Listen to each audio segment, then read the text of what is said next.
Hey everyone, thanks so much for joining me on the Slice of Healthcare podcast. I'm your host, Jared Taylor. Today I'm here with Meghan Nechrebecki, the founder and CEO at Healthcare Transformation. How are you today? I'm good. Hi, Jared. I'm excited for us to chat. I think we should dive right into the conversation. We like to keep these short and sweet so the audience can get the information that they need, but don't have to listen to this long podcast to get it. So Yeah. I'd love if you, Short and sweet. it's the new thing. Before the pandemic, I would say we could go longer, but now people's attention spans have shrunk even more, right? So I'd love to get started. If you could tell them about your background, and then we'll talk about your company and go from there. Yeah, for sure. So, hi, everyone. My name is Meghan Nechrebecki. I'm the founder and CEO of Healthcare Transformation. We are a digital health startup in the async video technology space. And so we'll be talking a lot more about that. But my background, so originally from Minnesota, was pre-med. I'm very passionate about healthcare and went to University of Wisconsin in Madison to be a pre-med student studying biochemistry and Spanish, and then went on to get my master's in public health from Johns Hopkins. And while I was there, the Affordable Care Act was getting passed. I was taking all of these classes about the US healthcare system and completely switched gears away from studying medicine and wanted to instead fix the broken US healthcare system. So I've been working to do that ever since. I was out east for a while, started my career with Care First Blue Cross Blue Shield in the Mid-Atlantic, and then worked for Privia Health and then advisory board until I was recruited here to Los Angeles to work for the UCLA health system, where I managed our value-based care efforts there. And then that was really when I shifted gears and really saw how the way that we deliver healthcare in the US is still very old school. I like to joke that it feels like the 1980s, filled with paper and verbal communication. And so decided to take the leap and become an entrepreneur and started my own company, Healthcare Transformation, which we'll talk more about today. Thank you for the intro. Really appreciate it. Yeah, it's we actually had the CEO a while back of Privia, Sean Morris, nice. Which was really cool to chat through some things and how they were able to grow right as a result of the pandemic and people wanting to bill under one EIN number and things like that, what they were doing with their medical groups that they work with. So really cool. I'm sure the experience that you had from there also is helping pave a path forward, right, with what you're doing with your current venture. Yeah. It was actually, I was one of their early employees when it was a little teeny tiny office in Georgetown. Yeah, so, and now they're massive, right? Yeah, they grew so big. Yeah. Really cool. Well, let's talk a little bit more about healthcare transformation. You gave us in your intro, you mentioned it, but let's go through 3 things, which I always ask every guest when they talk about their company. Give us the why, how, what. You can really give it to us in any way that you want. I usually say why, how, what, because that's typically how people buy what you do. They want to know why you do it. They want to know how you do it. And then they care about what you do after they understand the why and how. So yep, Simon Sinek, right? Yep, that's him. Yep, that's exactly the guy. I know him well. So yeah, so the why we're doing what we're doing is really to shift and create a better healthcare delivery system that is more efficient, more effective. Ultimately, I'm really passionate about the quadruple aim. So how can we have better health outcomes, reduce total cost of care, and have a better experience for both patients and providers? So that's the why. The how we are doing it is by, again, shifting the way we deliver care to incorporate and automate and standardize the clinical and staff labor force within healthcare. So instead of having them repeat themselves like a broken record over and over across the patient population, it's exhausting to them. But then oftentimes, since the patient is only hearing it verbally once, they walk out of their appointment having forgotten most of what was said, right? So really the sort of how is shifting this idea of the verbal, the paper, and really moving everything into digital so that it's automated and standardized and really is a win-win-win for patients, providers, and organizations.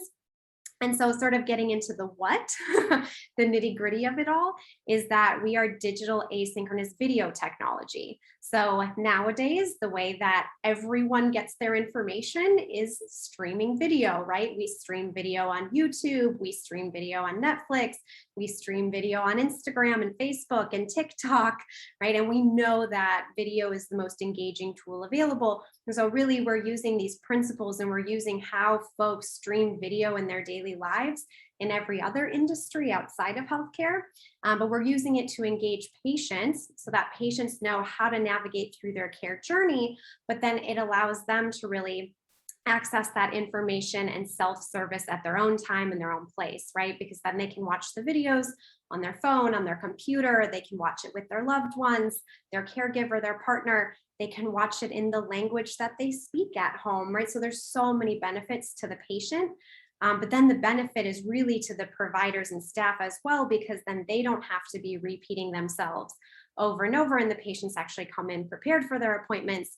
And then it's a win for our client organizations because we're thinking strategically about where to produce that video, so that we're ultimately working to improve and achieve our quality, utilization, revenue metrics.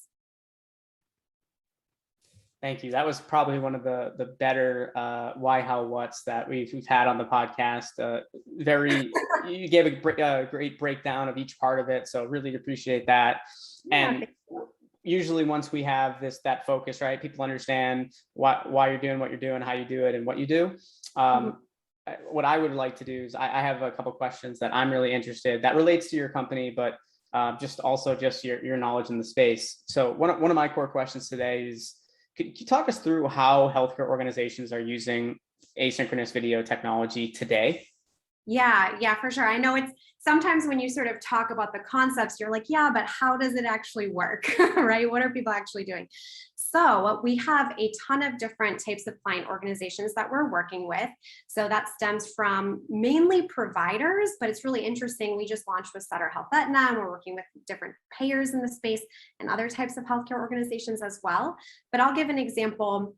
It spans the type of client and the type of topics, right? So we have geriatric palliative providers, we have surgery centers, we have women's health, mental health, and they're all using it in different ways. So I'll just give you one example. So let's talk about the surgery center example. So when you think about it, these patients right now, they need to know their pre-op information to make sure that they're compliant and ready for their surgery.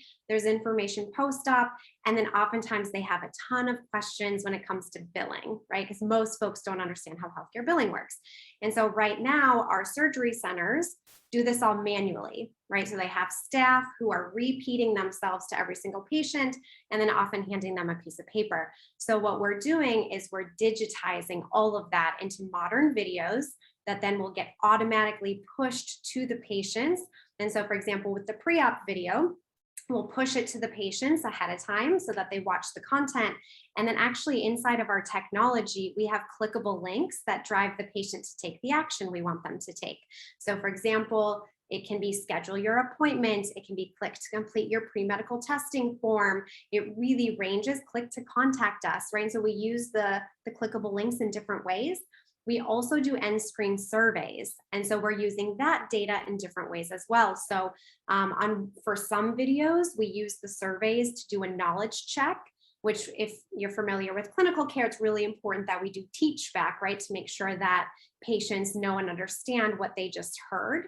And so we can use the surveys in that regard to make sure they understood what they just listened to so that they're compliant and we don't have to cancel the surgery. We can also use it, we completely custom configure it for the clients. So we can use it to ask, how was your experience with our surgery center? Or tell us, do you have any comments or feedback for us? And it can be an open comment box. And so we'll also analyze that data for our clients in addition to analyzing the overall video process metrics, because that's what's also really important is not only are we standardizing the message on the front end, but then we're reviewing the analytics on the back end to make sure the videos are getting viewed, they're getting clicked. We're analyzing the survey data to make sure that we're understanding, what barriers to care are there or any other issues so we can proactively address those.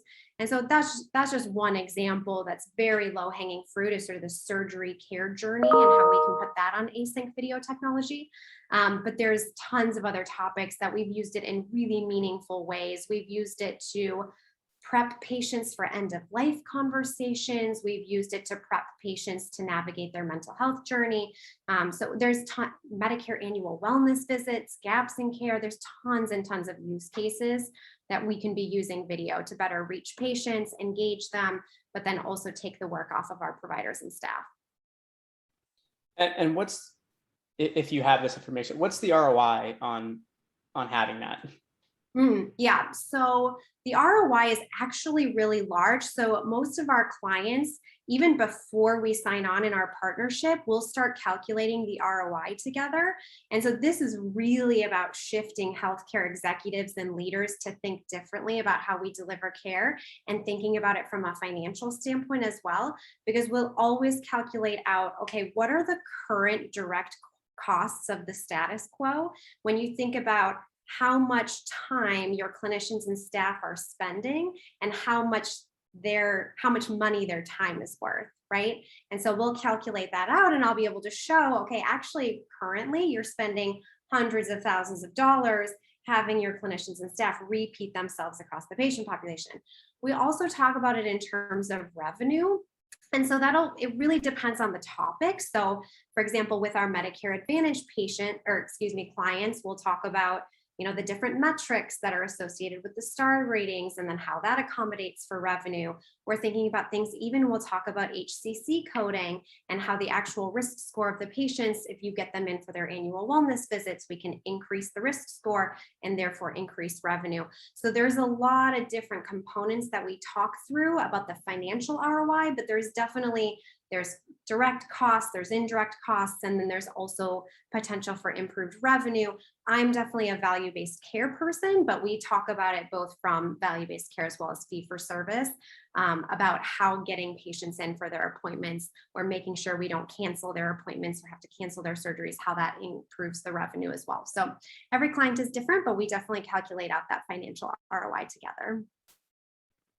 Thank you so much for sharing that. I really appreciate it. And I want to thank you, once again for being a guest on the podcast. Before we wrap things up, where can people learn more about you, about the company, and then we can kind of end things from there?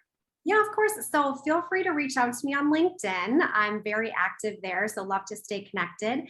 Our website is hctdigitalcare.com. So definitely go there and check it out. We have a video showcase so you can see sample videos that we have and how our technology works with the clickable links and things like that.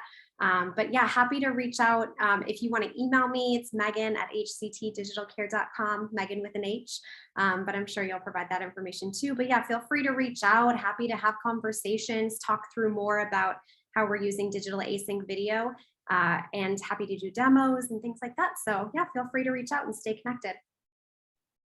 Thank you so much, Megan. And I will throw all that information in the show notes so the audience will be able to easily find that. But yeah, thank you so much for being a guest today. Really appreciate it. Hopefully we can have you on again real soon. Yeah, thanks for having me, Jared.